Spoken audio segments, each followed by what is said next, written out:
It's Hatchpod time. Maya Acosta joined by Corey Costello today. Corey, how's it going? I'm doing well. Great. And we are joined by Claire Scotti, Executive Director of the Tehachapi Chamber of Commerce, and Chris Kuchar, Vice President of BHE Solar Operations. So we are very happy to have you both in today. We're going to be talking about the Chamber and, of course, BHE. So thanks for joining us. Thank you so much for having us. I always love coming in once a month to update everybody on what the Chamber's up to and to give a little highlight and a shout out to one of our partners and our businesses. And so I'm really excited to have BHE here and Chris Kuchar. Yeah, I appreciate the opportunity. Thank you. Absolutely. Okay, Claire, as usual, we got to get into our chamber business. So we'll get into that and then we'll learn more about BHE after we get all the business taken care of. All right. Well, it is April and it is a busy April to be sure. I want to highlight some of our new members who have joined the chamber this month. We have Jersey Mike's, and we'll be talking about their ribbon cutting here happening very soon. And we have Mirabelle Estate, who took over the Rose Garden Estate out in Cummings Valley, and they are completely renovating and remodeling the entire space. They're doing a bunch of new things. They're hosting like birthday parties and retirement parties and like the whole gamut. So it's not just weddings, it's any kind of celebration that you want to have. Bookkeeping Co. joined as well. So another wonderful bookkeeping company, which we know a lot of our bookkeepers in town are flooded. So it's good to have someone else here who can support everyone. And then Synchrony Medical Group also joined the chamber. And so they're looking at moving into a building in Old Town and providing some much needed resources here in our community. We have some grand openings. Jersey Mike's is kicking us off this month on April 2nd at 9:45 in the morning. They're going to be having a wonderful ribbon cutting at their new location at 1121 West Valley Boulevard. There will be sandwiches. There's going to be all kinds of fun.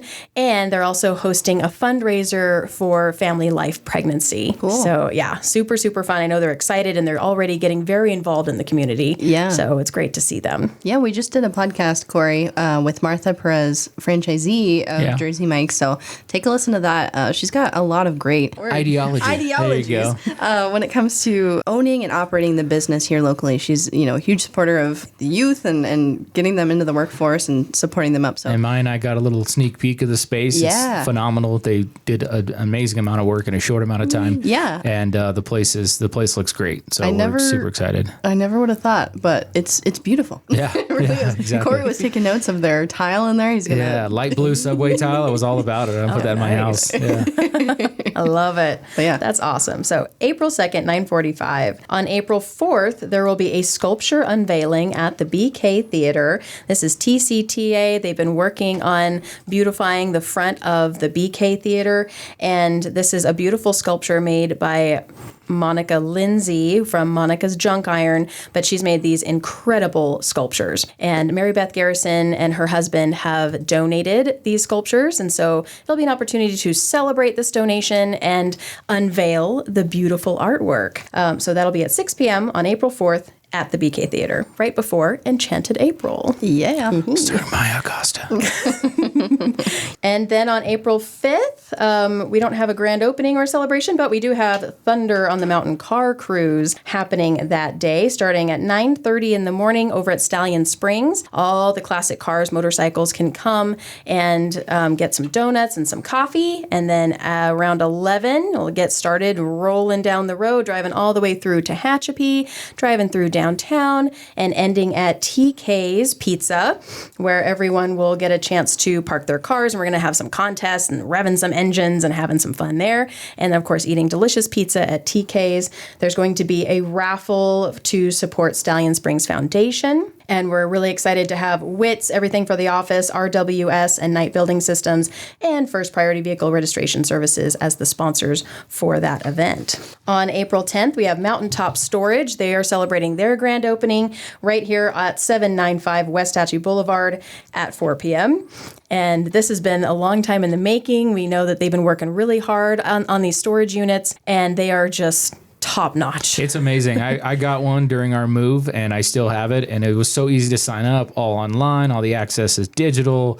The units are great. They're lit, that when you open the door, some of them are climate controlled. It's a great facility. It's fantastic. Yes, and they've already rented out over 100 of these units, and so they're going fast. But we really want to celebrate April 10th and give them a nice big milestone to celebrate here. And then on April 16th, we have Mirabelle Estate. They're doing their grand opening at 4:30, where we get to go in and we get to see all of those renovations and really celebrate this new business that's excited to host events here in Tehachapi. And then on April 26th, Tehachapi Wind Festival. It's coming up fast. Yeah, my gosh, all of these events. It Yes. seems like it was just not long ago at all that we were talking about these for 2024, the car cruise and now the Wind Festival.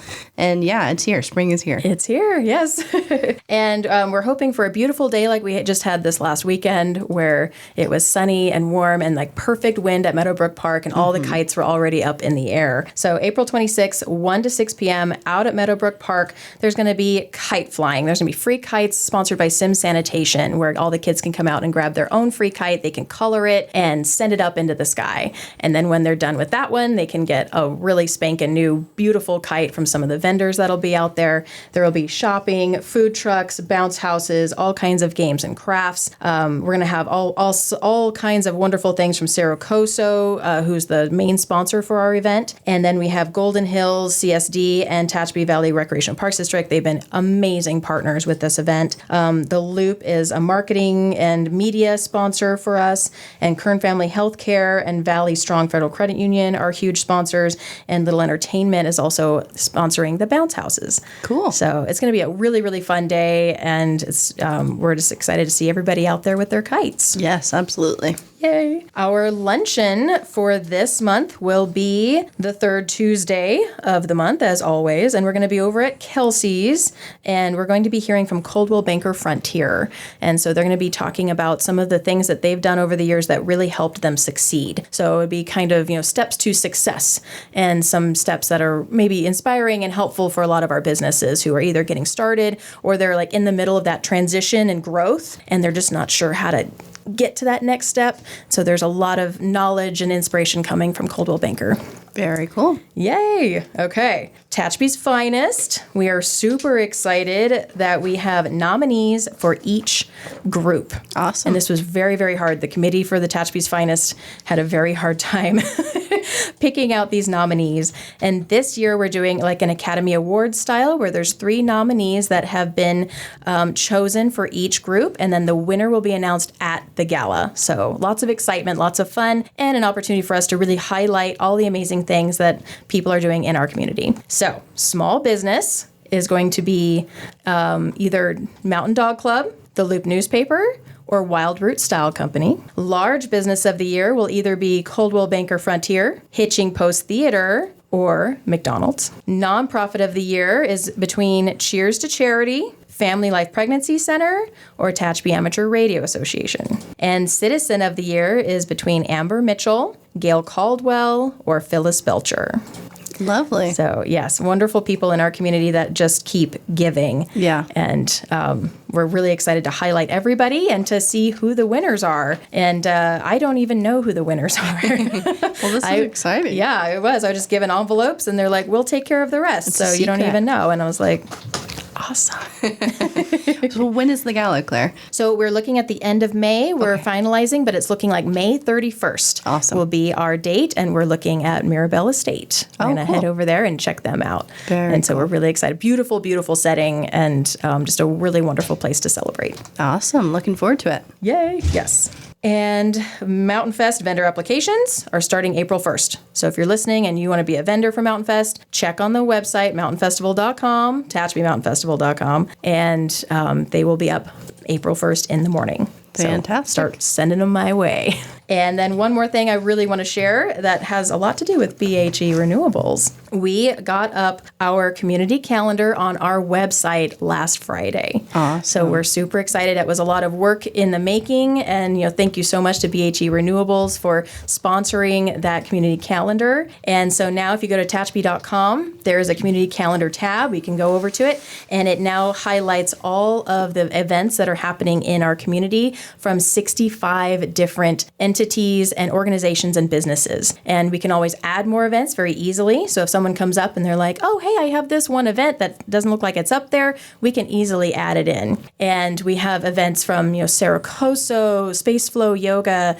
the city of Tehachapi. You can see where all of your city council meetings are, and farmers market and all that exciting stuff. Stuff from the library, TCTA, all the wonderful things that are happening. So you can easily go check out what's happening this weekend, plan out your itinerary. You can click on the link and add it directly into your calendar so you can fill out your itinerary for the weekend. And it also helps if we have organizations that are trying to figure out, hey, I want to plan an event in July. What else is happening that weekend? So if other organizations, entities have already plugged that in, then they can see what's going on. So if they either want to buddy up and partner with that event, or if they want to make sure that it's on its own weekend or day, then that's much easier to look up and organize. Yeah, this is going to be a huge resource. I know we've had people from all over the community asking, we need a community calendar again. And this is a huge lift, to do it manually. So this great community calendar software that you have found is going to be an awesome asset and tool to scour the internet and all of our different organizations and put together this calendar. So I'm looking forward to it. Thank you so much. We're very excited. And it really easily pulls from Facebook events as well. We know a lot of our businesses live on Facebook here, and a lot of our residents get their information up from Facebook. And so a lot of times they will post their events as a Facebook event and not necessarily put on their website. Well, this community calendar pulls from those Facebook pages. So if you just post something and you don't make an event, it might not see that as an event. It might pull it, it might not. But most of the time it's going to just see it as a post and not pull that information as an event. But if you create an actual event on Facebook, it'll pull it and put it up there. Okay, so create those events, people. Yes. All right. Well, that leads me into BHE Renewables and how supportive they've been with the chamber and with the community. So really excited to have Chris Kuchar here today with us. Thank you. Thank you. Yeah, we are excited to have you on. And as we know, BHE has been a big part of the Tehachapi community for many years. You guys have facilities out in Rosamond and Mojave, but a lot of your workers and your operations are here in Tehachapi, correct? Yeah, there's a lot of locals to this region as well as, kind of Lancaster area and Rosamond, area. So BHE, first of all, thank you for having me here. It's good to be here to recognize BHE and the work we're doing. Let's start as a company as a whole. Overall, over 5,000 megawatts of generation. That's across solar, wind, geothermal, hydro, and natural gas. But more specifically, Kern County, you have a large wind site, Pinyon Pines 1 and 2, which is 300 megawatts. You have Solar Star, which is 586 megawatts and growing as we add on to that for Solar Star 3 and 4. It's amazing to see what these sites have brought to the local community. In taxes alone, for Solar Star, it's over 13 million paid in taxes since construction. And then looking at Pinyon Pines and here again in Kern County, over 64 million paid in taxes. It's pretty incredible. And you look at the staffing and the jobs that's created. It's pretty impressive what it's done for the local community. And then, the local businesses, some of the businesses local to Tehachapi as well, we partner with for work on our sites when, it's more work than our site team can handle, or if it's like a rare project or something like that, we partner with. So it'd be good to be part of the community. Yeah. On the economic impact side, I think it was back in November, I did a presentation at the Kern Energy Summit regarding, we kind of used AI to sort of track and get a grasp on the economic impact of renewable companies just outside of our areas. And a lot of it was centered around hotel stays and that sort of thing. And I know you came from out of town and you're staying at the Fairfield, right? So you guys bring in a lot of people, whether it's contractors, vendors, IT, whatever. You bring a lot of folks into town on a monthly basis to stay here. Exactly. And, we also have another site, in Santa Margarita. So the Tehachapi is almost centrally located, so if someone's got to work between the two sites, this is one of the spots that we recommend that they stay in, because they go down the hill out towards Santa Margarita, or they can go down the hill towards Rosamond and report to either site. Yeah, we find that a lot with a lot of businesses, whether it's another renewable company. The railroad does that a lot because we're kind of central of their maintenance line. And so they can go either direction. Caltrans does that as well. They've got work on either side of the hill. And so they'll stage their crews here, and the list goes on and on with that. So the location's worked out really well because we've got action on either side of Tehachapi. Well, and it's a beautiful city. And when you think about this calendar, it'd be great to showcase that to these individuals as well. When they're out of town, if there's nothing going on the weekend, it's what can they do, right? Yeah. So it'd be perfect to showcase that. So very cool. Now I was looking at the website, and the Rosamond facility is called a photovoltaic station. Is that a fancy name for a solar farm, or what exactly is that? Exactly. So it's the type of solar energy. So photovoltaic is it's the solar panels that you see on like rooftops rooftops and different things. But basically, it can makes electricity from the sunlight, and powers homes. I mean, Solar Star alone powers about 245,000 homes in the local community. So, what's the kind of next generation? I know a lot of the evolution of solar went from the panels face one direction where they would get the hottest sun to now a lot of them they move with the sun to stay more more contact. There's obviously battery storage. We've talked in this podcast before about companies like HydroStore coming in to help you all store that power when it's not being when the sun's not shining and there's a demand for it though in the evening. So what's kind of the next evolution, I guess, of the renewable industry out there that you all might be involved in, whether it's a solar or wind or something like that? I definitely think energy storage is one of the next areas we really have to continue to focus on. I mean, solar is available during the day, right? Yeah.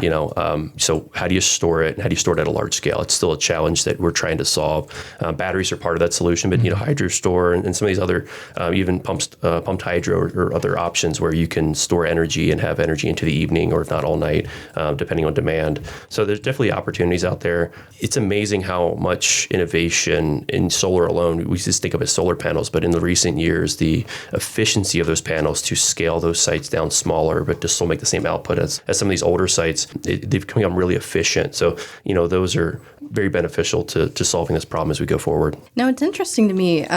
We look at a lot of our renewables companies or industries, and they kind of specialize in one, whether it be solar or hydro or whatever. But you guys have 4: wind, solar, geothermal, hydroelectric. How did that come to be? That's a huge question, I'm sure. But why did BHE choose to kind of diversify and go that route? Well, I would look at it like your portfolio for retirement, right? You diversify your portfolio in retirement because you don't want to put all your eggs in one basket, right? And then most of these are all supporting, you're supporting renewable energy. Even the natural gas portfolio is supporting the renewables right now because there again, solar can't be there at night. So how do you cover the demand so the lights don't go out at nighttime? So you diversify, you look at business opportunities, you look at friendly communities to work. So to Tehachapi, the Kern County, these areas are very friendly to business, and that drives us to kind of look and go, what kind of synergies do we have to build an efficient, compliant benefit or an asset to the community here?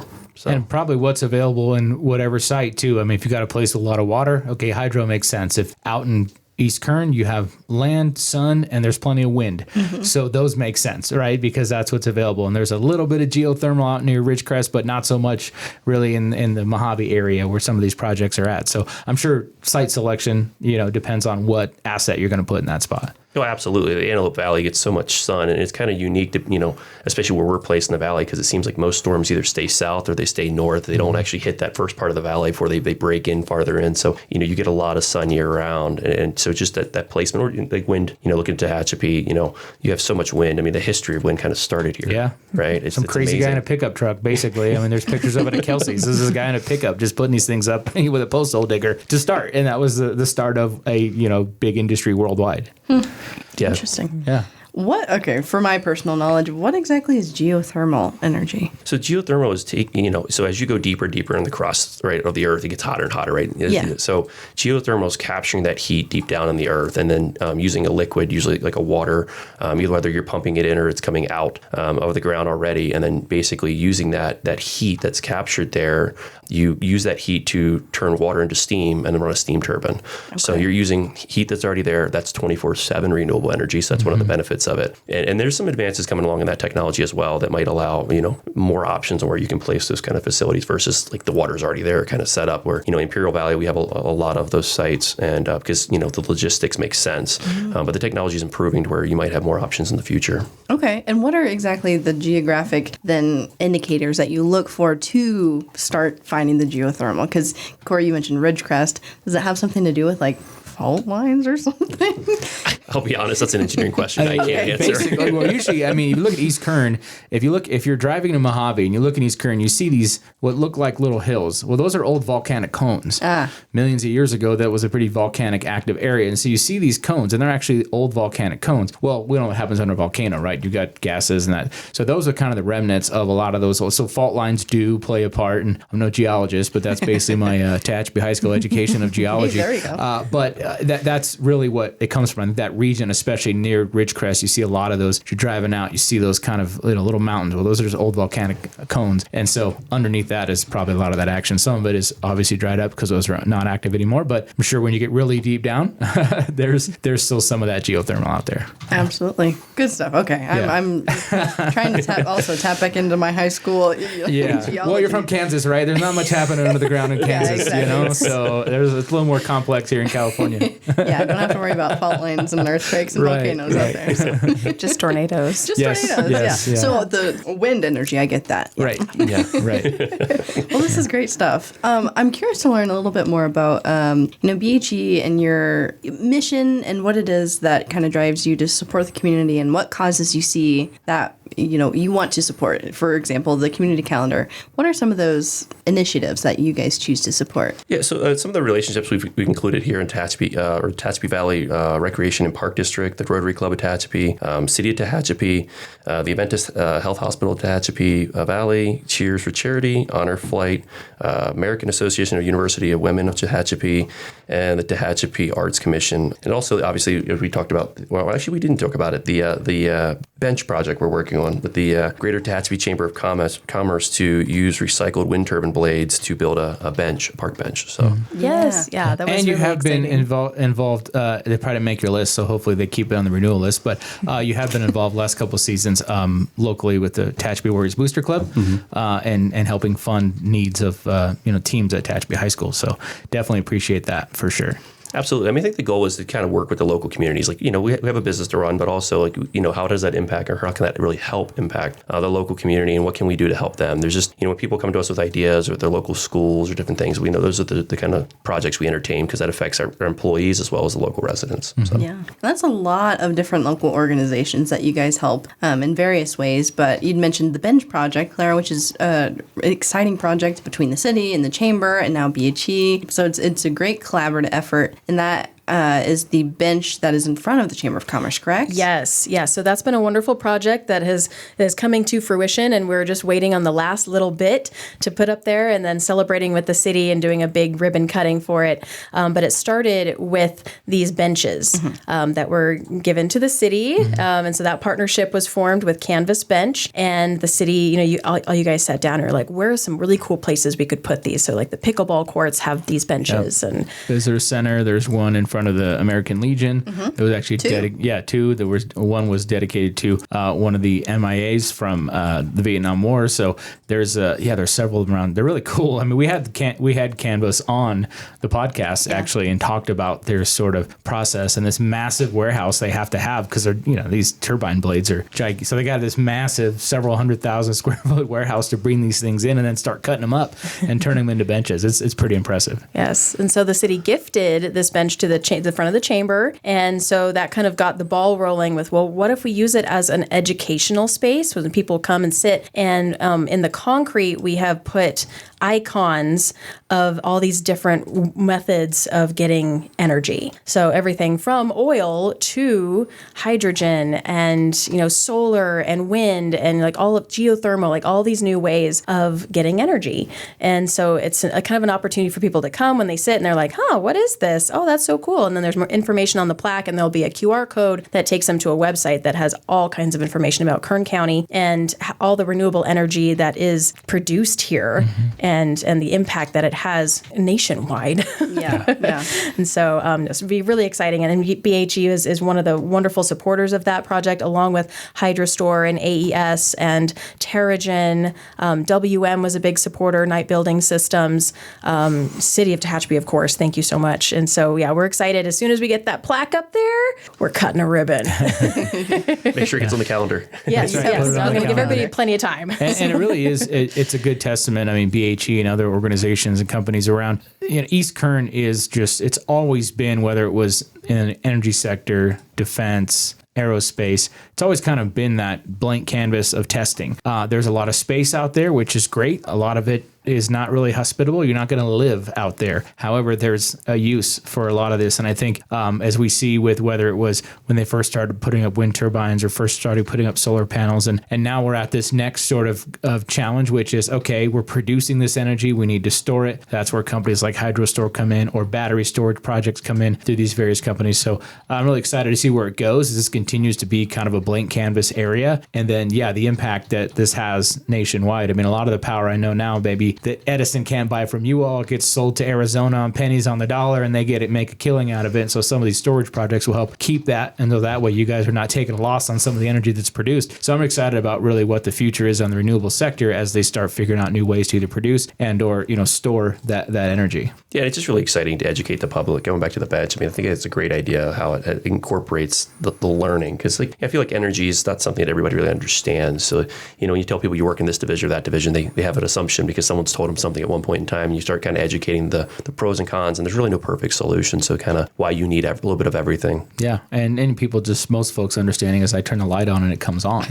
But what got me to this point? What got everything into the system and on the grid? So there's so many different pieces of that puzzle, and the renewable energy is a big part of that on the production side. So it's a great industry to keep supporting. And it's cool to hear how much collaboration there is amongst all these different companies in the renewable industry, but also here in Tehachapi. Can we talk a little bit more about how BHE works with some of these other local groups? You'd mentioned Pierce. Mm-hmm. What is that like? Yeah, so some of our projects that are going on at the sites, replacing old equipment or different things, it's a little bit more than the site team can handle. The site team at SolarStar, being here in Kern County is 22 people. To manage that site, and you're talking 1.7 million panels, 398 skids of inverters. So it's a volume game. So we use local vendors like Pierce Renewables to help with some of these projects, to come in when we're like, hey, we have a large scale project. Can you come in and help with that?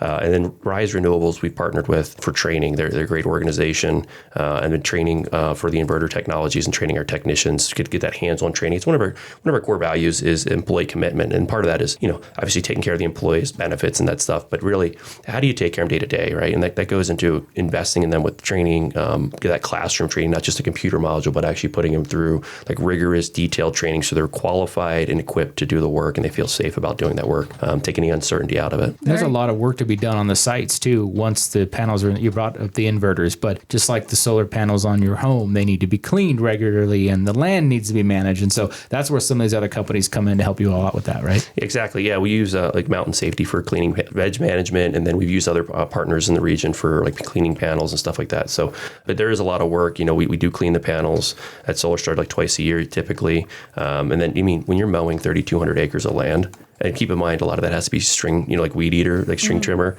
because you can't just mow across the desert. There's panels in your way, right? Mm-hmm. So it's a huge amount of work. Does that work ever end? I mean, it sounds like the guy painting the Golden Gate Bridge, right? Start at one end, go to the other, and go back. By the time he's done, it's got to do it over again. That's probably pretty much the same. Winter sort of obviously giving a little bit of a reprieve, but gosh, that sounds like that's a never-ending task. Well, it's pretty continuous, especially with the tumbleweeds, because once the grass stops growing, the tumbleweeds start rolling. Yeah. So then they build up against the fences. So to not have them pile up against the fences or blow into the neighbors' yards, kind of thing. It's just being a good steward, keeping that vegetation handled. I mean, we'll ramp up quite a bit in the springtime because we've had the recent rains and now everything's turning green. You'll get a substantial growth over the next few months, and then over the summer, by May or June, it kind of dies back off, and you're just maintaining it. So, but it kind of ebbs and flows, and if they bring in resources, then hopefully they're staying in Tehachapi. Obviously, it's one of the places we recommend. Sure. So, very cool. And I know, like Saracoso and a lot of our local colleges do a lot with CTE. Is that the right word, yep. Corey? Career Technical Education. To get people into these industries that are here right in our backyard, right? How does BHE play into that at all? Do you know? Is there anything ongoing? For Tehachapi specific, I don't have the answer on that one. Sure. And it's one of the agenda items I need to work through, actually, because, we have a pretty good staff right now, but it's people are, changing roles or promoting or that kind of thing. So long term, how do we keep that engagement in the community? In other regions, we've started that where we're building some new sites. And it's like, so this is one of the areas that I can develop in and work on, and work with the local schools for that, because you have so much renewable here. If they're already going through the schooling, the training, even doing site tours, having some of the students, how do people figure out this is an industry you can make, a good career, you can have a a good life, a house, and afford things. So how do you get people interested? I stumbled into it when I was a teen, kind of outside of high school. Like I had no idea this was a career. You know what I mean? I wish somebody would have showed me this. I might have been a little bit more prepared a couple of years earlier. I just kind of got lucky, but it'd be nice to have that opportunity out there for people to at least see what that looks like. Yeah, absolutely. Corey, Claire, any other questions regarding BHE? It just sounds like BHE is really like looking to the future and creating these wonderful goals, that impact, local communities and whatnot. And so I'm excited to see what happens next and keep working with you guys. And again, the industry is evolving, and very happy that again BHE is diversified and looking for new technologies. And East Kern, like I said, is just kind of a canvas, and renewable energy seems to have really taken a hold there. So, and we're happy that we're in a great spot. It's not, the panels aren't in our backyard necessarily, Yep. and they're helping provide power to Southern California Edison, who in turn provides it to the city.